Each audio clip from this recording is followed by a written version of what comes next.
자, 그러면 지난 시간에 임경업전에 이어서 오늘은 요 파수꾼까지 진도를 나가보도록 합시다. 자, 요 작품 실제로 이제 그 이강백이라고 하는 희곡 작가가 쓴 작품이고 이제 결혼과 함께 이제 굉장히 실험극적인 요소가 드러나는 그런 작품이에요. 그래서 내용 정리부터 한번 하도록 합시다. 자, 이 글의 갈래는 자, 하나의 막으로만 구성된 단막극이고 그 다음 우리 사회의 모습을 풍자하는 풍자극입니다. 자, 실제로 이제 이 작품이 쓰여진 시대가 1970년대 군사 독재 정권이라고 생각을 하시면 돼요. 자, 성격은 바로 그렇기 때문에 그 시대를 풍자하고 있는 풍자적인 모습을 보여주고 있고 그 다음에 관객들에게 교훈을 전달해주는 그러한 내용을 담고 있고 그 다음 상징적인 소재를 많이 사용을 하고 있습니다. 자, 그리고 바로 뭐다? 우화.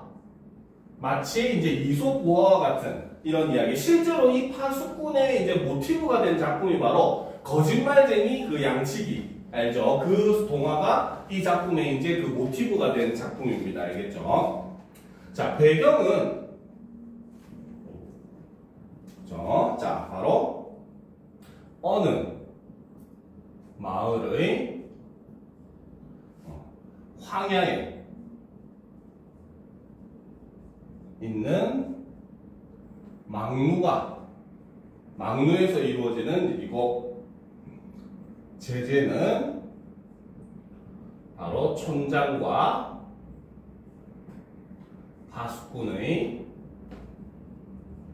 위선을 담고 있는 작품이죠. 자, 주제는 바로 진실을 향한 열망과 자, 반면에 진실이 통하지 않는 사회의 비극을 담고 있는 그러한 작품입니다. 자, 특징은 첫 번째로 그렇죠? 자, 바로 널리 알려진 이야기를 바탕으로 현실을 우화적으로 나타내고 있죠. 자, 그리고 두 번째는 상징성이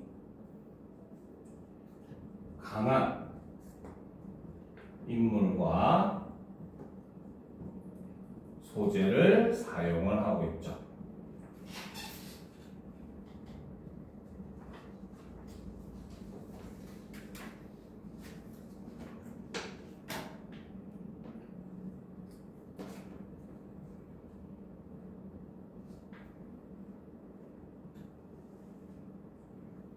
됐습니까?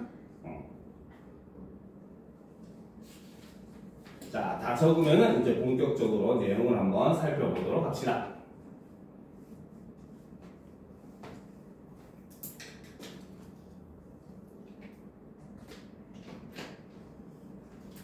됐죠? 자, 그러면 이제 본격적으로 파수꾼 내용을 하나하나 살펴보도록 합시다. 자, 좀 올려놓고 보다 합시다. 자, 앞부분 줄거리부터. 자, 파수꾼들은 마을 밖 황야에 세워진 망루에서, 그쵸? 자, 여기서 마을 밖 황야에 세워진 망루. 자, 이게 작품의 배경이 되는 공간이죠. 공간적 배경이 됩니다.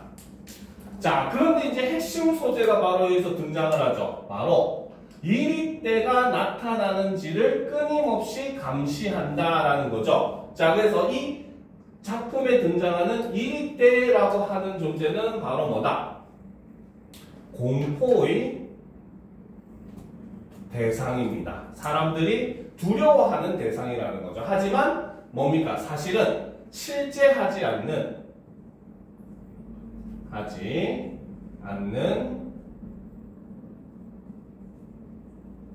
대상이고, 알겠죠? 자, 그러니까 이것은 바로 뭐다? 공포감을 조성해 사람들을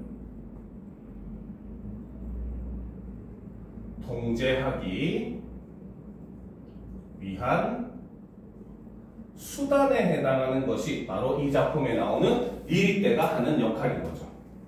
알겠습니까? 자, 계속 봅시다. 그래서 막루에서 이리떼가 나타나는지를 끊임없이 감시한다. 마을 사람들은 파수꾼이 이리떼가 나타났다고 양철국을 두드리며 언제라도 대피하기 위해 만반의 준비를 하고 있다. 새로 파견된 파수꾼 단은 막루 아래서 이리떼의 습격을 감시하는 일을 하는데, 이리떼가 나타났다는 선임 파수꾼 가의 외침과 북소리에 항상 겁먹고 긴장한다. 마을에서는 이리떼가 나타났다는 신호에 겁을 먹고 피하다가 다리가 부러지는 사람이 생기기도 하고, 한 아이가 우물에 빠지는 일도 일어난대서 빠져서 죽게 되죠. 어느 날 저녁 파수꾼단은 다른 파수꾼들이 잠을 자는 사이에 막루에 올라갔다가 파수꾼 가가 외치는 이리떼의 정체가 흰 구름, 그렇죠? 흰 구름 동그라미 칩시다. 자, 요게 바로 뭐다? 바로 진실이죠. 바로 이리떼의 어이네. 이리떼의 정체가 되는 겁니다. 그래서 흰 구름이라는 사실을 알아내고 충격에 빠진다. 자, 파수꾼단은 촌장에게 편지를 써 이리떼의 정체가 거짓임을 알린다라는 거죠. 자, 그래서 이제 파수꾼단가 사실상 이제 이리떼가 존재하지 않고 사실은 흰 구름을 잘못 알고 있었다라는 것을 알게 되면서 여러분들 교과서에 실려있는 장면이 이제 시작을 하게 됩니다. 알겠죠? 자, 그런데 여기서 보면 해설자, 촌장이 되어 등장이라고 되어 있습니다. 알겠죠? 자, 이 작품의 특징 중에 하나입니다. 바로 1인 3역을 하게 됩니다. 알겠죠? 그래서 해설자,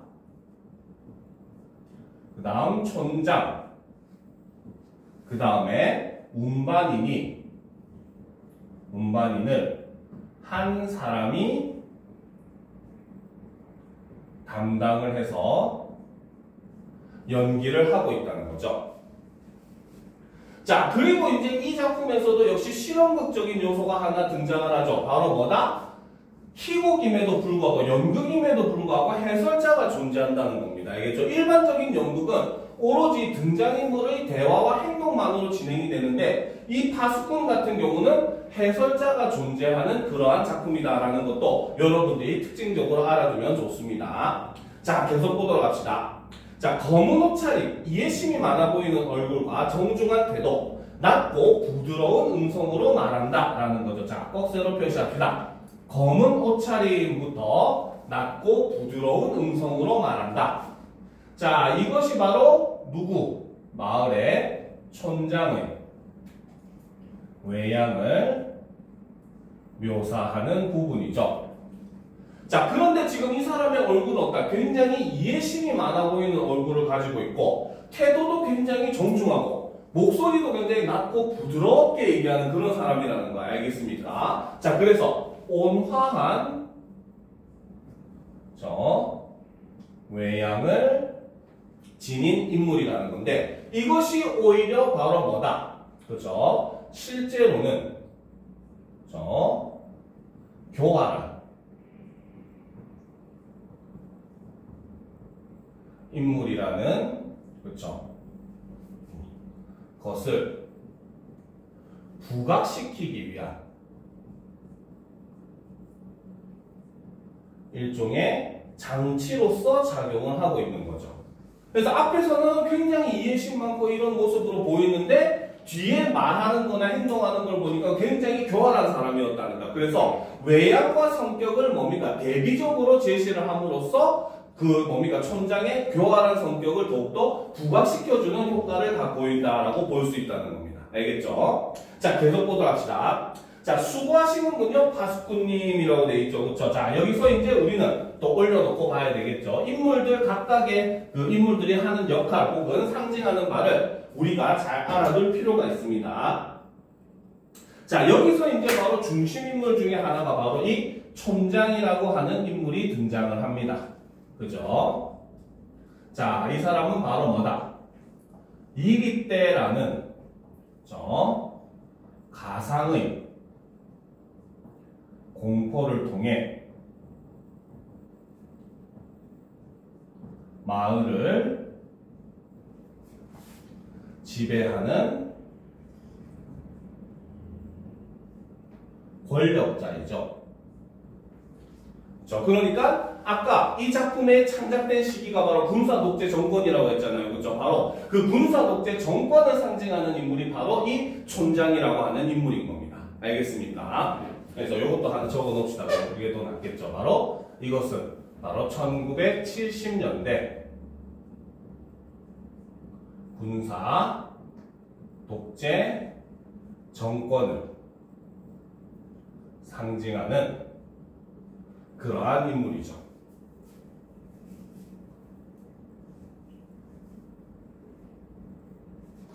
자, 계속 봅시다. 자, 수고하시는군요. 파수꾼님.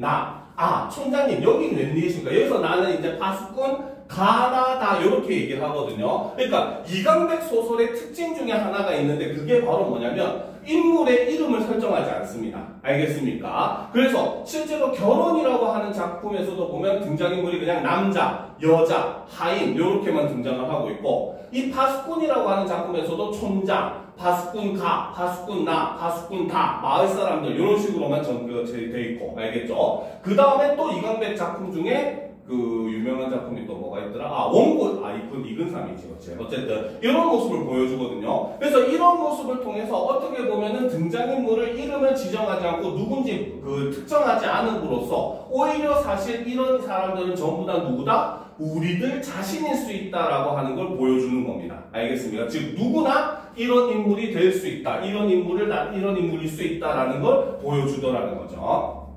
자, 그러면 계속 보도록 합시다. 자, 추억을 더듬으러 왔습니다.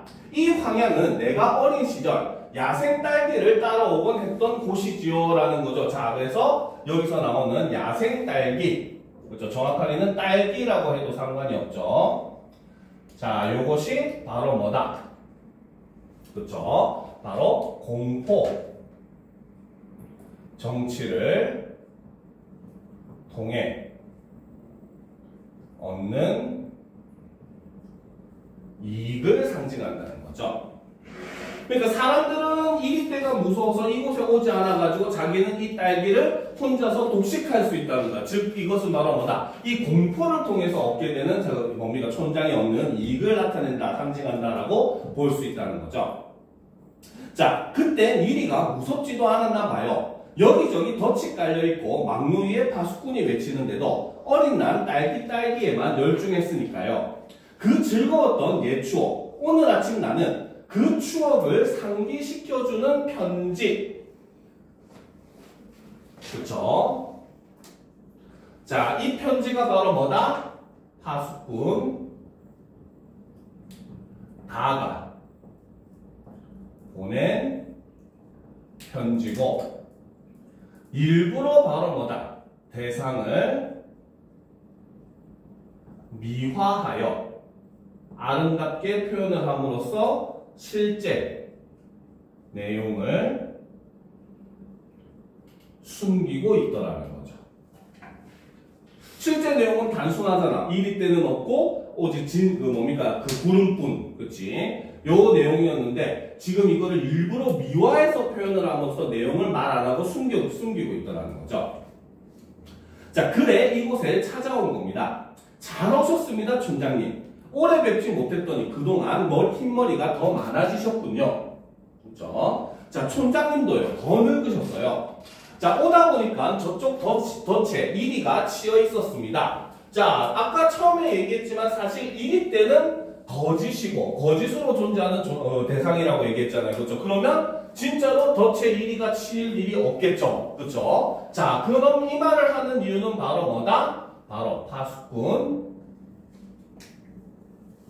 다원. 그렇죠? 단둘이 이야기하기 위해 파수꾼날을 치워버리려고 지금 이런 거짓말을 하고 있다는 거죠.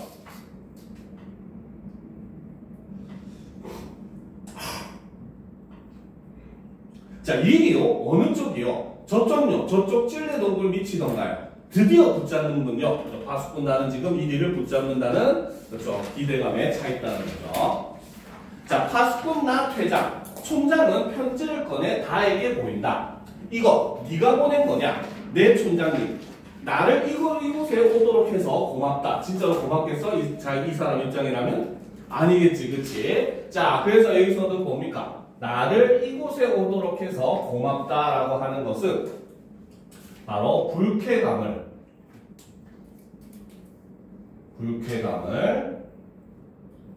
반어적으로 표현을 하고 있다는 거죠. 자, 한 가지 유감스러운 건 이 편지를 가져온 운반인이 도중에 읽어본 모양이더라. 이리 때는 없고 흰 구름뿐. 그 수다쟁이가 사람들에게 떠벌리고 있단다라는 거죠. 그래서 여기서도 바로 뭐다? 이리 때와 흰 구름이 서로 대조적으로 제시를 하고 있고, 자, 여기서 바로 그 운반인을 뭐라고? 수다쟁이라고 이야기를 하고 있죠. 그쵸? 그래서 바로 편지 내용을 밝힌 운반인에 대한 부정적 시각이 드러난다는 거죠. 자, 그래서 그 수다쟁이가 사람들에게 떠벌리고 있단다. 조금 후에 모두들 이곳으로 몰려올 거야. 물론 네 탓은 아니다. 몰려오는 사람들은 말하자면 불청객이지. 더구나 그들은 화가 나서 도끼라든가 망치를 들고 올 거다라는 거죠. 그래서 자, 이 부분은 바로 뭐다? 바로 부정적 상황을 가정해서 파수꾼 다의 공포심을 지금 유발하려고 이렇게 얘기를 한다는 거죠.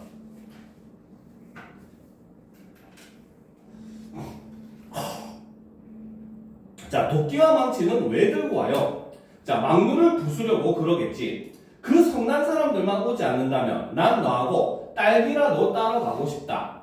난 어디에 딸기가 많은지 알고 있거든. 이리 때를 주의하라는 팻말 밑엔 을에 잘 익은 딸기가 가득하단다 라고 얘기를 함으로써 자, 여기서 지금 사용하는 촌장의 설득 전략 첫 번째는 바로 뭐다? 바로 딸기라고 하는 이익을 나눈다는 것을 통해서 회유를 하더라는 거죠. 대상을 꼬신다는 거죠.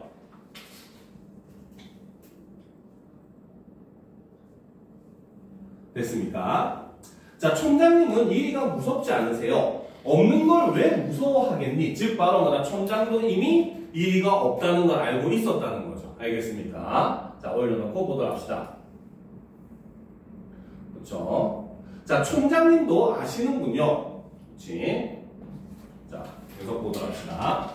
자, 난 알고 있지. 다 아셨으면서 왜 숨기셨죠? 모든 사람들에게 저 덫을 보러 간 파수꾼에게 왜 말하지 않은 거예요? 그렇죠? 자, 계속 보도록 합시다. 자, 말해주지 않는 것이 더 좋기 때문이다. 거짓말 마세요, 촌장님. 일생을 이 쓸쓸한 곳에서 보내는 것이 더 좋아요? 사람들도 그렇죠. 이리 때가 몰려온다. 이 헛된 두려움에 시달리고 사는 게 그게 더 좋아요. 그렇죠? 자, 올려놓고 보도록 합시다. 얘야, 이리 때는 처음부터 없었다. 없는 걸 좀 두려워한다는 것이 뭐가 그리 나쁘다는 거냐? 지금까지 단 한 사람도 이리에게 물리지 않았단다. 마을은 늘 안전했어. 그리고 사람들은 이리 때에 대항하기 위해서 단결했다. 난 질서를 만든 거야 라는 거죠. 그렇죠? 즉 바로 뭐다? 지금 이때에 대한 거짓 공포 때문에 그쵸 마을 사람들이 오히려 단결하고 지금 질서가 만들어졌다라고 이야기를 함으로써 자신의 행위는 잘한 거다 못한 거다. 그치 바로 스스로를 지금 합리화를 시키고 있는 장면인 겁니다. 알겠죠? 그래서 여기서는 바로 뭐다? 바로 위기 때의 존재가 자, 단결과 질서를 만들었다라고 얘기를 하는 거죠. 그래서 이것은 바로 뭐다? 바로 촌장 자신의 거짓말을 정당화시키고 있고 합리화시키고 있다 라고 볼 수 있다는 거죠. 그러니까 지금 이 사람은 자기가 뭘 잘못했는지를 이해를 못한다는 거죠. 거의 사이코패스죠. 그렇죠? 자, 질서. 그치? 그게 뭔지 넌 알기나 하니 모를 거야. 너는 그건 마을을 지켜주는 거란다. 물론 저 충직한 파수꾼에게 미안해. 수천 개의 쓸모없는 덫들을 보살피고 양철북을 요란하게 두들겼다. 허나 말이다. 그의 일생이 그저 헛되다고만 할 순 없어. 그는 모든 사람들을 위해 고귀하게 희생한 거야. 그죠? 자, 여기서도 지금 바로 뭐다? 할 수 없어. 다음 페이지죠. 자, 그는 모든 사람들을 위해 고귀하게 희생한 거야 라고 얘기를 함으로써 바로 뭐다? 그쵸? 바로 파수꾼들의 헛된 행위를 역시 희생으로 포장을 하고 있더라 라고 볼 수 있다는 거죠. 그죠? 자, 계속 보도합시다. 자, 난 내가 이러한 것들을 이해하여 주기를 바란다. 만약 내가 새벽에 보았다는 구름만을 고집한다면, 즉 진실만을 고집한다면 이런 것들은 모두 허사가 된다. 저 파수꾼은 늙도록 헛북이나 친 것이 되고 마을의 질서는 무너져 버린다. 얘야, 넌 이렇게 모든 걸 다 헛되게 하고 싶진 않겠지라는 거죠. 자, 꼭 세로 표시합시다. 자, 만약 그쵸? 내가 새벽에 여기서부터 헛되게 하고 싶진 않겠지까지. 자, 여기서 바로 촌장의 설득 전략 두 번째가 드러나죠. 즉 마을의 질서가 파괴되면 그건 다 누구 탓이다? 파수꾼 다의 탓이다라고 책임을 떠넘기고 있는 겁니다. 알겠습니까? 그래서 바로 사실을 그렇죠? 알렸을 때의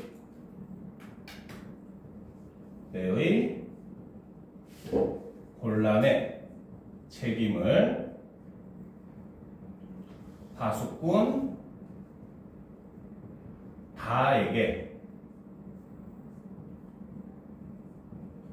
떠넘기고 있더라는 거죠. 애초에 쥐가 거짓말을 안 했으면 생기지도 않았을 혼란임에도 불구하고 이제 이것으로 인해서 일어나는 일은 네가 그 진실을 얘기했기 때문이다라고 해서 파수꾼에게 책임을 떠넘기는 그런 모습을 보여주더라는 거죠. 자, 왜 제가 헛된 짓을 해요? 제가 본 흰구름은 아름답고 평화로웠어요. 저는 그걸 보여주려는 겁니다. 이제 곧 마을 사람들이 온다죠. 잘 됐어요. 저는 막루 위에 올라가서 외치겠어요. 이제 진실을 말하려고 하는 거죠. 자, 뭐라고? 잠시 동안 굳은 표정으로 침묵. 그래서 지금 이제 반응을 살피고 다음 이제 그 계획을 짜는 거죠. 자, 사실 우습기도 해. 라는 거지. 자, 그래서 지금 잠깐 당황한 표정을 지었다가 이제 어떻게? 금방 얼굴을 바꿔서 또 얘기를 하는 겁니다. 그렇죠? 그래서 이를 통해서 우리는 이 촌장이라고 하는 인물은 바로 뭐다? 경험이 많고 교활한 성격을 지닌 인물이다 라고 볼 수 있다는 거죠. 자, 사실 우습기도 해. 이리 때 그게 뭐냐? 있지도 않은 그걸 이 황야에 가득 길러놓고 마을에 가시 울타리를 둘렀다. 막루도 세웠고 양철북도 두들기고. 그쵸? 자, 여기서 보면은 그치? 막루 그 다음 양철북 이런 것들은 전부 다 바로 뭐다? 바로 마을 사람들을 통제하기 위한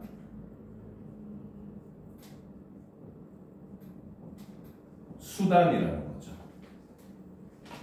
알겠습니까? 사실은 얘네는 그 표면적으로는 바로 뭐다? 이리떼를 감시하기 위해서 만든 거지만 사실은 오히려 역으로 마을 사람들을 감시하고 통제하기 위해서 만들어진 그러한 도구들이더라는 거죠. 자, 계속 보도록 합시다. 자, 마을 사람들은 무서워서 떨기도 한다. 언제부터 내가 이런 거짓놀이에 익숙해졌는지 모른다만 나도 알고는 있지. 이 모든 것이 잘못되어 있다는 걸 말이야 라는 거죠. 그쵸? 자, 그래서 여기서는 바로 뭐다? 바로 설득 전략 세 번째. 그쵸? 바로 파수꾼 달을 회유하기 위해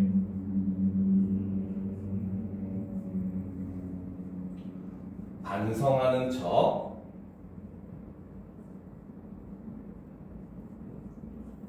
거짓말을 하더라는 거죠. 오스카상 감이죠. 자, 보도록 합시다. 자, 그럼 총장님, 저와 같이 막루 위에 올라가요. 그리고 함께 외치세요. 그래, 외치마. 지금 계속 거짓말을 하는 거죠. 자, 이젠 됐어요. 혼잣말처럼. 그러나 잘 될까? 흰 구름, 허공에 뜬 그것만으로 마을이 잘 유지될까? 오히려 이리때가 더 좋은 건 아닐지 몰라 라면서 지금 뭡니까? 혼잣말로, 그쵸? 자, 상황의 의문을 표현을 함으로써 사실은 다시 본색을 드러내고 있다라고 볼 수 있다는 거죠. 자, 뭘 망설이시죠? 자, 아니야, 아무것도. 그치? 자, 난 아직 안심이 안 돼서 그래. 사람들은 막눈을 부순 다음엔 더 속은 것에 더욱 화를 낼 거야. 아마 날 죽이려고 덤빌지도 몰라. 아니, 꼭 그럴 거다. 그럼 뭐냐? 지금까지 이리에게 물려 죽은 사람은 단 한 명도 없었는데 흰구름의 첫날 살인이 벌어진다라는 거죠. 그렇죠? 그래서 지금 뭡니까? 오히려 흰구름 진실이 알려지면 살인이 일어난다라면서 공포를 지금 뭡니까? 조성을 하고 있죠. 살인이라고요? 그래, 살인이지. 난폭하게 생각해보려. 그렇죠? 자, 도끼에 찍히고 망치로 얻어맞는 내 모습을 살은 찢기고 피가 샘솟듯 흘러내릴 거다. 끔찍해. 예, 너는 내가 그런 꼴이 되길 바라고 있지라는 거지. 자, 꺽쇠로 표시합시다. 자, 여기서 바로 촌장이 사용하는 설득 전략 네 번째가 드러난다는 거죠. 그렇죠? 자, 그래서 바로 뭐다? 진실이 밝혀질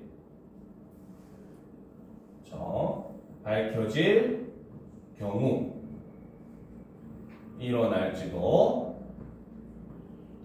모르는 부정적 상황을 가정하여 동정심을 유발하려고 이렇게 얘기를 하고 있다는 거죠. 자, 그러니까 네가 나를 죽길 바라고 있냐라고 얘기를 한다는 거죠. 자, 아니에요, 그건. 아니라고? 그렇지만 내가 변명할 시간이 어디 있니? 난 마을 사람들에게 왜 이리때를 만들었던가? 그걸 충분히 설명해 줘야 해. 그럼 그들도 날 이해할 거야. 자, 네, 그렇게 하세요. 다음 페이지. 자, 허나 지금은 내가 말할 틈이 없다. 사람들이 오면 넌 흰구름이라 외칠 거고, 사람들은 분노하여 도끼를 휘두를 테고, 그럼 나는 은밀한 목소리로, 예, 내가 본 그 흰구름 있잖니? 그건 내일이면 사라지고 없는 거냐라는 거죠. 그래서 뭡니까? 파수꾼이 진실을 말하는 것을 지금 일단 늦추게 만들려고 이렇게 얘기를 하는 거죠. 자, 아니요. 그렇지만 난 오늘 외치고 싶어요. 자, 그것 봐. 넌 내가 끔찍하게 죽는 것을 보고 싶은 거야. 더구나 더 나쁜 건 넌 흰구름을 믿지도 않아. 내일이면 변할 것 같으니까 오늘 꼭 외치려고 그러는 거지. 아하, 넌 내가 본 그 아름다운 걸 믿지도 않는구나. 창백해지면 그건 아니에요.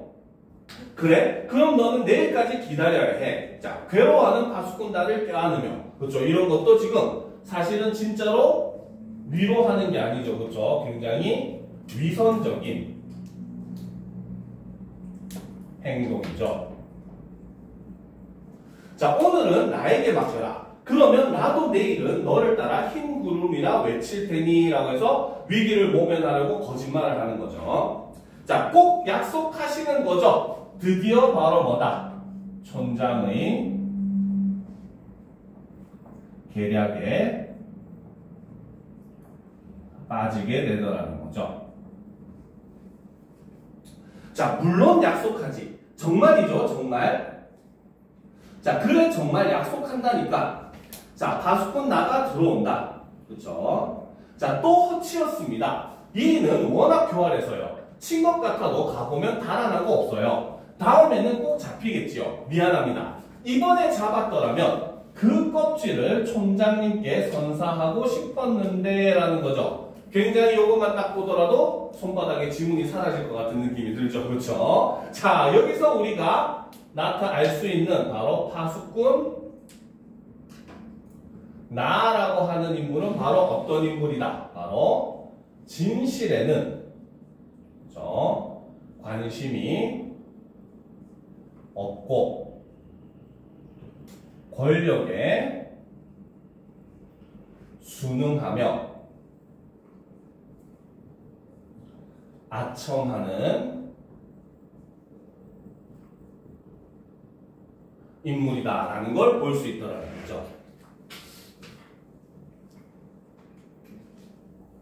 그래서 촌장 옆에 붙어가지고 어떻게든 촌장한테 잘 보이려고 하는 그런 인물이라는 거죠. 자, 받은 거나 다름없습니다. 다름없이 감사합니다. 촌장에게 안겨있는 달을 가리키며 그엔 지금 몹시 아픕니다. 네, 열이 있는 것 같군요. 간밤에 담요를 덮지 않아서 병이 났어요. 자, 다음 페이지.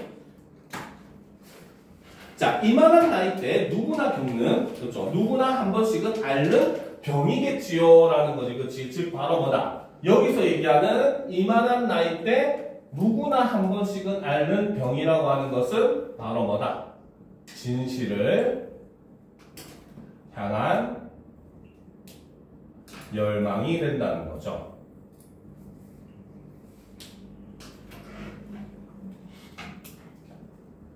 자, 계속 봅시다. 자, 내 잘못이었어요. 담요를 꼭 덮어줘야 하는 건데 다에게 얘야, 난 널 좋아해. 아픈 거 빨리 좀 나아주렴. 고마워요. 관객석 쪽으로 돌아서다가 흠칫 놀라며 웬 사람들이 이렇게 몰려오죠? 라는 거지. 그치? 자, 여기서 이제 이 작품의 실험극적 요소이자 굉장히 중요한 부분이 하나 등장을 하는 겁니다. 알겠죠? 자, 여기서 보면은 자, 파수꾼 나가 관객석 쪽으로 돌아서다가 흠칫 놀라며 웬 사람들이 이렇게 몰려오죠? 라고 얘기를 하는 거죠. 자, 이걸 통해서 우리는 바로 뭐다? 이 작품의 마을 사람들은 이렇게 하지 말고 이걸로 해줍시다. 마을 사람들은 이꼴 사실 관객들이라는 겁니다. 알겠습니까? 그래서 따로 이제 마을 사람들이라는 인물들이 등장하는 게 아니라 관객을 마을 사람들로 취급을 하는 거죠. 알겠죠? 자, 이것이 이제 나타나는 효과가 있습니다. 첫 번째는 바로 뭐다? 바로 그 희곡에서, 그쵸? 등장 인물 수의 한계를 극복하기 위해서 이런 장치를 쓴다는 거죠. 희곡이라고 하는 것은 무대라는 한정된 공간 위에서 진행되는 게 희곡입니다. 알겠죠? 그러다 보니까 솔직히 올라가서 그 무대에 올라가서 연기를 할 수 있는 등장인물 수는 제한적일 수밖에 없어요. 알겠습니까? 그런데 굳이 대사도 없는 그런 마을 사람들을 다른 배우들을 이용해서 우르르 올리면 무대만 꽉 차가지고 복잡해 보이지 전혀 그 효과가 없더라는 거죠. 그래서 오히려 관객들을 이제 마을 사람들로 치부를 함으로써 등장인물 수의 제한이라고 하는 그런 한계를 극복하고 있는 모습을 보여주고, 자, 두 번째는 바로 뭡니까? 바로 관객을 극에 참여시키는 이런 모습을 보여준다는 거죠. 그래서 이거는 일종의 실험극적 요소로 볼 수 있고, 그리고 이거는 오히려 바로 뭐다? 우리나라 전통극과 공통점으로 볼 수가 있죠. 그래서 이강백의 작품 같은 경우는 가장 많이 비교되는 작품이 바로 우리나라 그 봉산탈춤 같은 작품이 가장 많이 비교가 됩니다. 알겠죠? 봉산탈춤 보면은 이제 황해도 봉산 지역에 있는 탈춤 그 공연 문화인데, 여기서도 보면 등장인물이 뭐라고 하냐면, 여보 구경하시는 양반네들에서 그 싸구려 담배 달고 이제 돈이 없으면 나한테 기별이라도 해가지고 저 그 연죽전에 가가지고 굉장히 고급 담배를 기다란 장담배에다가 담아가지고 꼭꼭 피라, 양반 앞에서 피라, 이렇게 그러니까 이야기를 하거든요. 그래서 관객을 자꾸 그게 끌어들이는 게 바로 우리나라 공연의 특징이고, 그러한 요소를 실험극적으로 받아들인 게 이강백 그 희곡의 특징이라고 볼 수가 있습니다. 알겠죠? 자, 그런데 사실 진짜 중요한 메시지는 바로 요 세 번째입니다. 알겠습니까? 즉, 이 작품에서 마을 사람들은 어떤 존재냐면은 바로, 자, 진실을 알려는 노력 없이 무분별하게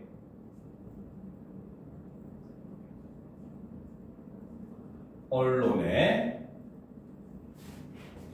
휘둘리는 민중을 상징한다는 거죠. 알겠습니까? 그러니까 이런 마을 사람들을 관객으로 설정을 함으로써 바로 뭐다? 관객들의 성찰을 유도하고 깨달음을 전달하기 위해서 일부러 마을 사람들을 관객들로 설정을 했다는 거죠. 바로 니들이 그런 사람들이다. 지금 이 자리에서 연극을 보고 있는 바로 니들이 바로 뭐다? 이렇게 진실은 알려고 하지 않고 그저 언론의 통제만 통제에 왔다 갔다 하는 그런 무분별한 인물들이 바로 니들이다라고 하는 성찰을 유도하기 위해서 일부러 마을 사람들을 관객으로 치부를 하는 겁니다. 알겠습니까? 그래서 이런 것들 중요한 내용들이니까 잘 알아두도록 합시다. 자, 계속 보답시다. 마을 사람들이죠. 자, 마을 사람들요. 자, 관객들을 향해 어서 오십시오, 주민 여러분. 이 애가 그 말을 꺼낸 파수꾼입니다. 저기 편지를 공개한 식량 운반인, 이 애가 틀림없지요. 네, 그렇다고 확인했습니다. 일이 때인지 아니면 흰 구름인지 직접 이 아이의 입을 통해 들어봅시다. 파수꾼다. 쓰러질 것 같은 걸음으로 지금 굉장히 힘이 없죠. 그렇죠? 바로 뭐다? 거짓말을 해야 하는 현실로 인한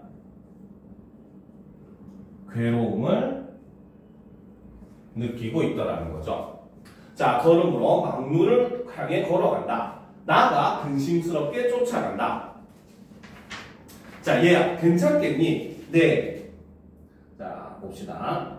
자, 아무래도 걱정이 되는구나. 넌 이리 때란 말만 들어도 벌벌 떠는 겁쟁이인데 막루 위에 올라가서 엎드리면 안 돼. 이렇게 많은 사람들이 널 보러 오지 않았니? 얼마나 큰 영광이냐. 이 기회에 말이다. 넌 너 자신이 파수꾼이라는 걸 힘껏 자랑해야 한다. 알았지? 그쵸? 자, 그만 올라가게 하십시오. 파수꾼단은 막루 위에 올라간다. 긴 침묵. 그쵸? 여전히 일종의 내적 갈등을 겪고 있더라는 거죠. 자, 마침내 부르짖는다. 그쵸?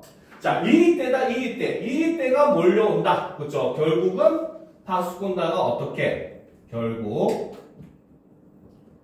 권력에 굴복하여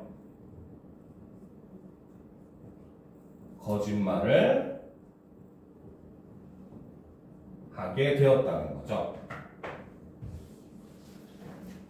자, 파수꾼 가의 손이 번쩍 들려주며 그도 외친다. 파수꾼 나는 신이 나서 양철북을 두드린다. 북소리 한동안 계속된다. 자, 북소리 중지. 이리 때는 물러갔다. 주민 여러분, 이것으로 진상은 밝혀졌습니다. 흰 구름은 없으며 이리 때뿐입니다. 그렇죠? 흰 구름은 없으며 이리 때뿐. 바로 진실이 결국은 왜곡돼 버렸다는 거죠. 왜곡된 진실이죠. 자, 이 막루는 영구히 유지되어야겠죠. 왜? 아까 전에는 뭡니까? 내일이면은 나도 이제 진실을 하고 바로잡을 것이다 해놓고는 영구히 유지되어야 된다. 그렇지? 당연히 진실을 밝힐 마음이 없더라는 거죠. 자, 양철북도 계속 쳐야 할 것입니다. 여러분, 다음 1위 습격 때까지는 잠시 시간적 여유가 있습니다. 그 틈을 이용하여 돌아가십시오. 가시거든 마을 광장에 다시 모이시기 바랍니다. 수다쟁이 운반인의 처벌을 논의합시다. 그럼 어서 돌아가십시오. 이때가 여러분을 물어뜯으러 옵니다. 라고 하면서 공포감을 조성을 하고 있다는 거죠. 자, 막루리에서 파수꾼 다가 내려온다. 자, 난 내가 이렇게 용감해질 줄 몰랐구나. 고맙다. 정말 잘해주었다.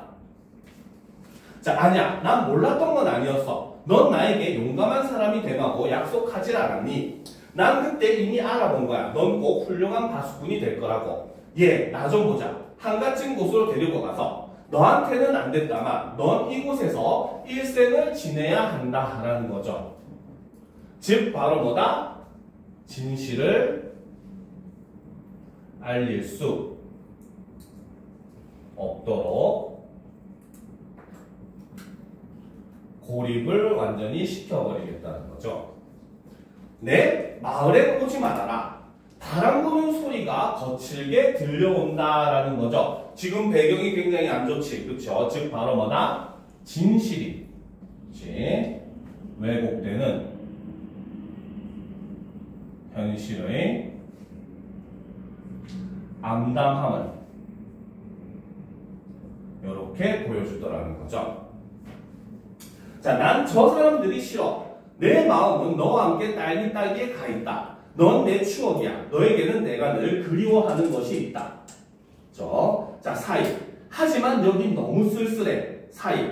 그럼 잘 있거라. 자, 가시려고요, 촌장님. 사람들이 기다리고 있어서요. 제가 저만큼 바래다 드리지요. 덧도 좀 살펴볼 겸 해서요. 함께 걸어가며. 그런데 말입니다. 양철북을 치던 내 모습이 멋있지 않던가요? 그죠? 자기만 아는 인물이라는 거죠. 촌장과 파수꾼 나 퇴장한다. 바람 소리만이 더욱 거칠어진다. 그죠? 현실이 더욱더 암담해지고 있죠. 잠시 후 막루리의 파수꾼이 이리 때다 외친다. 파수꾼 나는 양철북을 두드리기 시작한다 하고 작품이 막 하고 끝나게 됩니다. 알겠죠? 자, 여기서 우리가 유의해야 될 것이 두 가지가 있습니다. 알겠죠? 자, 여기서 촌장이라고 하는 인물은 바로 뭐다? 공구를 이용해서 마을을 이제 밑에 빈 공간에 쓰면 되잖아. 그렇지? 마을을 지배했던 그런 인물이라는 거죠. 그렇죠? 그러면 파수꾼 다는 어떤 사람이냐? 자, 파수꾼 다는 바로 뭐다? 바로 진실에 대한 열망을 지닌 지식인이지만 결국 권력에 순응하여, 그렇죠? 권력의 하수인으로